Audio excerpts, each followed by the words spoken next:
मैं बात करना चाहूँगा तन मन नीलो नील की, जो कि एक शॉर्ट ड्रामा था, शॉर्ट सीरीज़ का ड्रामा था, 11 एपिसोड्स का। हम टीवी पे आ रहा था एंड कोई हफ्ता पहले वो ख़त्म हुआ है।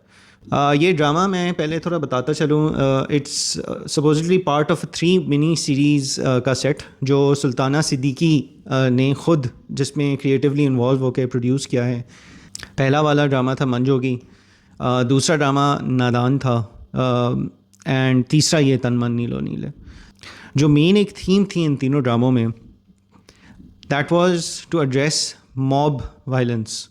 इस मुल्क में किस तरह लोगों को, लोगों के बिलीफ्स को, लोगों की इमोशंस को, उन लोगों की अंडरस्टैंडिंग को किस तरह लोग जो हैं वो मिसयूज़ करते हैं, मैनिपुलेट करते हैं, लोगों के जज्बात का फ़ायदा उठाते हैं अपने किसी मफाद के लिए। किसी को कोई बदला लेना हो, किसी को कोई अपना काम निकलवाना हो, तो उसमें किस तरह लोगों को वो गलत तरीके से जो है वो इन्फ्लुएंस करते हैं, गलत तरीके से लोगों को जो है वो भड़काते हैं कि वो एक मॉब बन जाते हैं और वो ख़ुद सड़कों पे निकल के तबाही मचाते हैं। सड़कों पे निकल के ख़ुद समझते हैं कि उन्होंने लोगों का से इंतकाम लेना है, बग़ैर सोचे समझे, बग़ैर जाने कि हकीकत क्या है, असलियत क्या है। ये एक ऐसा मौजू है, मैं कहूँगा, जो कि पाकिस्तान में नया नहीं है। ये काफ़ी पुराना एक मसला है पाकिस्तान का, एक बहुत ही संगीन मसला है जिसके ऊपर इतनी बात नहीं होती जितनी होनी चाहिए। और मैं हम टीवी वालों को मतलब बहुत अच्छा उन्होंने ये एक प्रोजेक्ट अंडरटेक किया है इन तीनों ड्रामों के ऊपर। बहुत अच्छे तरीके से उन्होंने दिखाया है तीनों ड्रामों में। पहला वाला मैंने वैसे देखा नहीं है, लेकिन जो लोगों से मैंने सुना है कि वो अच्छा दिखाया है। नादान में भी बहुत अच्छे तरीके से दिखाया था, लेकिन जो तन मन नीलो नील में दिखाया है इन्होंने, वो बाकी सब ड्रामों को पीछे छोड़ गया। इस ड्रामे में एक तो एक्टिंग भी बहुत अच्छी है। राइटर मुस्तफ़ा अफरीदी, जिनके और भी बहुत अच्छे अच्छे ड्रामे हैं जो हमें पसंद आ चुके हैं। जो रिसेंट पास में जो मुझे one of my favourite drama संगे माँ, वो भी इन्हीं का लिखा हुआ था। उन्होंने बहुत खूबसूरती से इस ड्रामे को लिखा है। एक्टर्स ने सारों ने बहुत खूबसूरती से अपनी रोल्स को अदा किया है, जिसमें सहर खान, शुजा असद और उस्मान जावेद, जो 3 लीड कैरेक्टर्स थे, उन्होंने तो बहुत ही अच्छा काम किया है। लेकिन जो हमारे वेटरन्स भी इस ड्रामे का हिस्सा थे, चाहे वो नादिया अफगन हो, नुमान मसूद हों, समिया मुमताज़ हों, Saleem Miraj, all of them have performed well. और जो डायरेक्टर हैं सैफ़ी हसन, वो मुझे वैसे ही बहुत अच्छे लगते हैं। उनकी आई थिंक डायरेक्शन बहुत अच्छी है, बहुत अच्छी तरह से स्टोरी को, जो रिटन एक है स्टोरी, उसको ही brings it to life very well. Actors के साथ बहुत अच्छे तरीके से एग्जीक्यूट कराते हैं। तो इन सब के मिक्सचर से एक तो ड्रामा वैसे भी बहुत अच्छा था, the story that was going was very well. लेकिन जो सबसे I think the biggest point for this drama that goes towards this drama is जिस तरीके से इन्होंने इस ड्रामे को एंड किया है, जिस पॉइंट पे इन्होंने एंड किया है। आप यकीन माने कि सब लोग जो देख रहे थे ड्रामा, वो उनको पता था कि मतलब कहानी जिस तरह जा रही है, किसी को ये लग रहा था कि जो राबी है, उसके जो उसका बाप है, नुमान का जो कैरेक्टर था, शायद वो आखिर में ना बचे, बिकॉज कहानी उस तरफ ऐसा लग रहा था कि वो वहाँ लेके जा रही है। तो वो तो नहीं बचे, लेकिन बिल्कुल सभी तबाह हो जाएंगे, ये मेरा ख्याल है किसी के दिमाग में नहीं आता कि सभी नफ़रत की आग में सभी मर गए। जो कामी की फैलाई हुई नफ़रत थी, जो कामी की नफ़रत से उसने आग लगाई थी, गलत उनके ऊपर इल्ज़ाम लगा के, उनकी वीडियो को गलत इस्तेमाल करके, लोगों को गलत भड़का के, उसने उनको तो उनके ख़िलाफ़ तो कर ही दिया था। लेकिन जो आग उसने लगाई थी उसमें उसके अपने चचा भी मरे, उसका अपना बाप भी मरा, वो ख़ुद भी मरता हुआ तो नहीं दिखाया उसको, लेकिन उसको भी काफ़ी चोटें और ज़ख्मी हुआ है वो अपने बाप को बचाने के चक्कर में।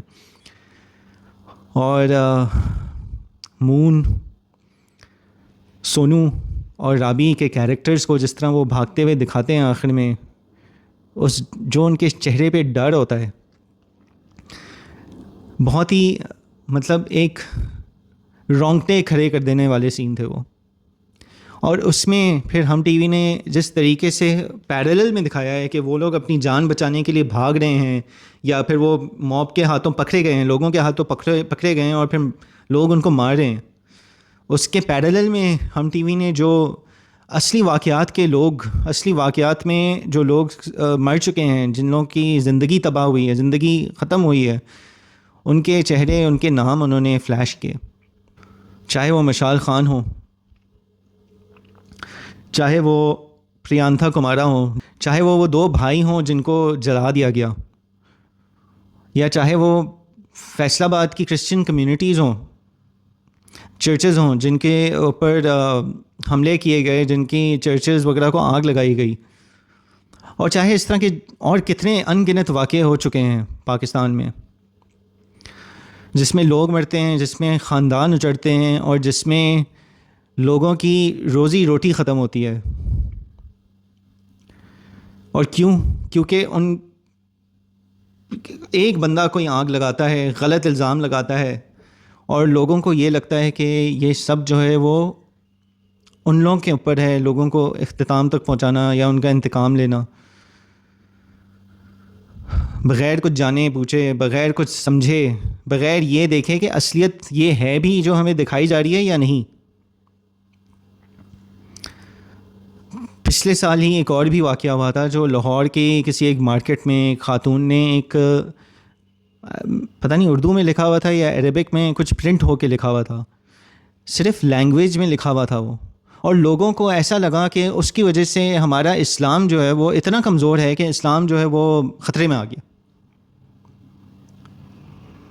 वो तो पुलिस उधर पहुंच गई और मामला संभल गया, लेकिन उस वक्त एक और इंसान अपनी जान से ज़्यादा इस गलत फैलाई हुई गलत नफ़रत की, गलत समझ की और गलत जज्बात के इस्तेमाल की आग में। मुझे बहुत खुशी है कि हम टीवी ने इस तरह की एक कहानी दिखाई और इस कहानी में असलियत भी दिखाई, और आखिर में जिस तरह इस ड्रामे को ख़त्म किया है, ऐसा लगता है कि ड्रामा एकदम से ख़त्म हो गया।